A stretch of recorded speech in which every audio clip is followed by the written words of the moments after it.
Le conflit entre Israël et l'Iran se poursuit sans relâche depuis maintenant 8 jours, alors que Donald Trump se donne 2 semaines pour décider d'une éventuelle intervention américaine. La France, l'Allemagne et le Royaume-Uni reprennent les discussions à Genève avec l'Iran sur son programme nucléaire, alors que la guerre entre Téhéran et Israël se poursuit. Le Premier ministre espagnol Pedro Sánchez rejette la demande de l'OTAN d'augmenter les dépenses de défense à 5% du PIB, à quelques jours du sommet de l'Alliance à La Haye. Le Parlement européen adopte un texte pour mieux protéger les chiens et les chats. Les animaux de compagnie devront être identifiés et porter une micropuce.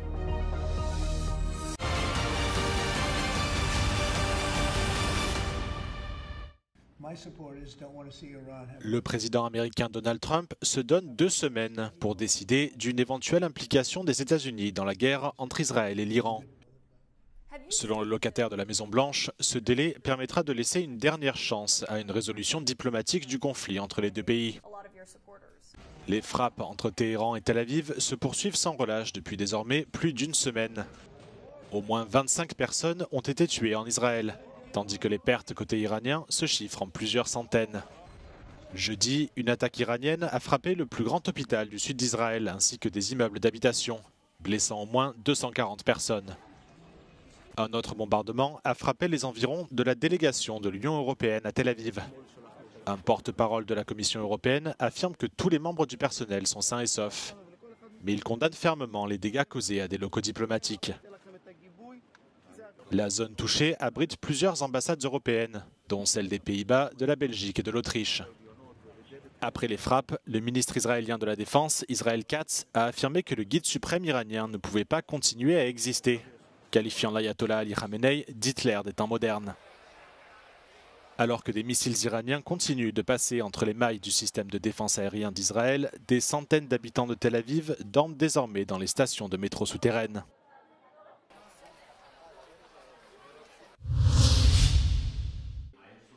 Les chefs de la diplomatie française, allemande et britannique doivent rencontrer ce vendredi le ministre iranien des Affaires étrangères, Abbas Araghchi. Objectif, relancer les discussions sur le nucléaire iranien. Une tentative de médiation qui intervient dans un climat extrêmement tendu. Vendredi dernier, Israël a mené une attaque majeure contre l'Iran, ciblant une partie de ses installations nucléaires. En réponse, Téhéran a riposté par des tirs de missiles et de drones, notamment sur Tel Aviv. Avant cette flambée de violence, des négociations avaient déjà repris entre les États-Unis et l'Iran avec la médiation du sultanat d'Oman pendant près de 2 mois. L'Union européenne espère donc rejouer un rôle de médiatrice comme en 2015 lors de l'accord historique qui avait permis une levée partielle des sanctions contre Téhéran en échange du respect par l'Iran de ses obligations sur son programme nucléaire. Depuis près d'une semaine, Israël et l'Iran s'échangent des frappes dans un conflit qui prend de l'ampleur et qui a déjà fait des centaines de victimes.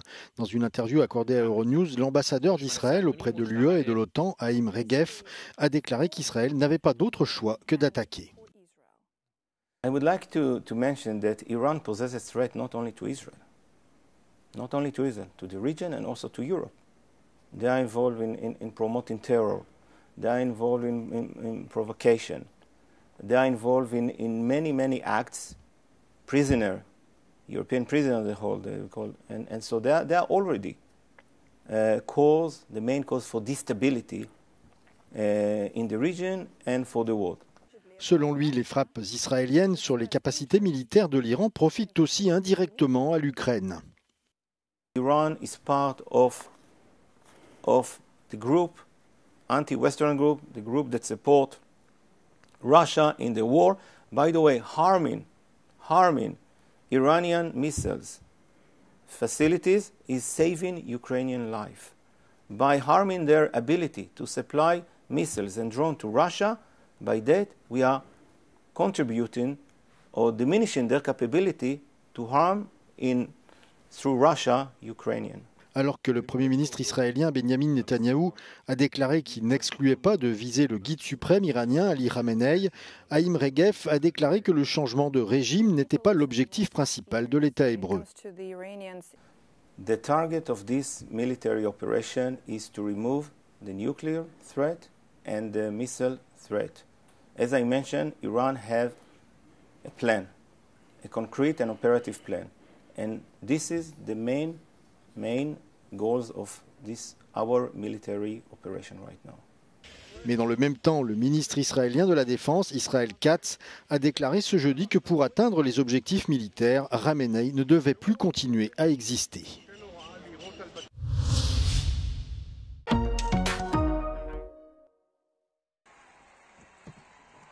Pedro Sánchez rejette fermement la demande de l'OTAN d'augmenter les dépenses de défense à 5% du PIB.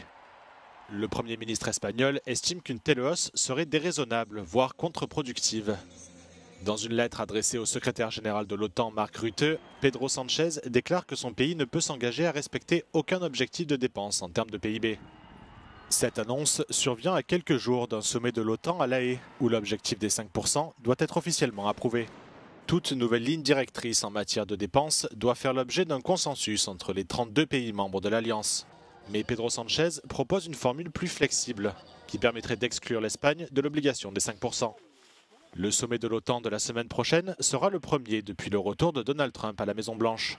Le président américain a menacé à plusieurs reprises de retirer les États-Unis de l'Alliance, si les autres membres n'augmentaient pas leurs dépenses de défense à 5%.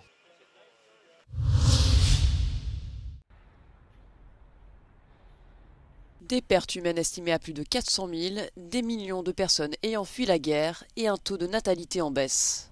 Afin de pallier sa crise démographique, Kiev accorde aux Ukrainiens le droit à la citoyenneté multiple. Jusqu'à présent, ceux-ci ne pouvaient bénéficier que d'une seule et unique nationalité et perdaient donc leur citoyenneté ukrainienne en obtenant celle d'un autre pays. There are Ukrainians who stepped into the citizenship of other countries, and we want to continue their Ukrainian identity to give this opportunity to them. Within the current setting, there was only one choice of Ukrainian passport, so now our citizens have the solution. Près de 6 millions d'Ukrainiens auraient quitté leur pays depuis le début de la guerre. Selon les estimations de Kiev, un tiers d'entre eux rentreront dès lors qu'une solution de paix aura été trouvée. I heard it from many ministers of European Union countries, and they value a lot Ukrainian presence. That is why we will have to also to compete for among the labor markets and to provide better conditions. That is why I'm so keen on economic development and future increase of this component in Ukraine.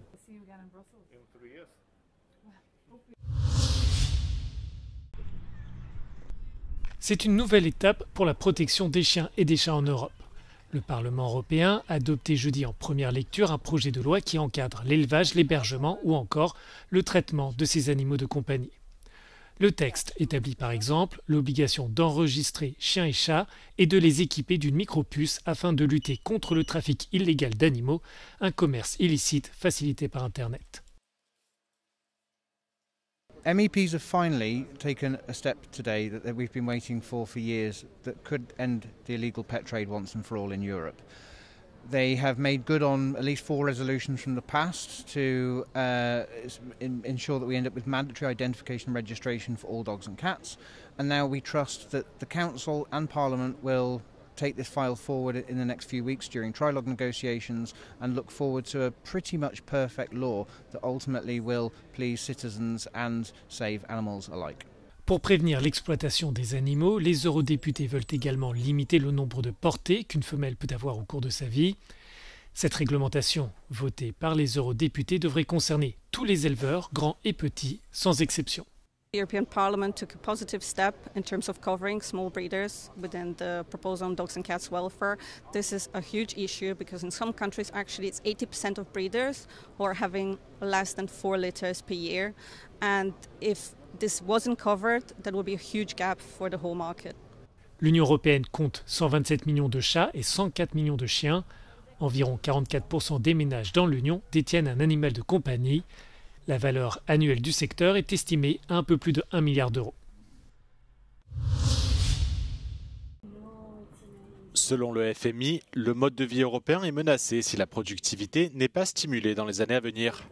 Le Fonds monétaire international prévoit une croissance modérée de la zone euro de 0,8% en 2025 et de 1,2% en 2026. In Europe, we enjoy being lifestyle superpower unless we become more productive.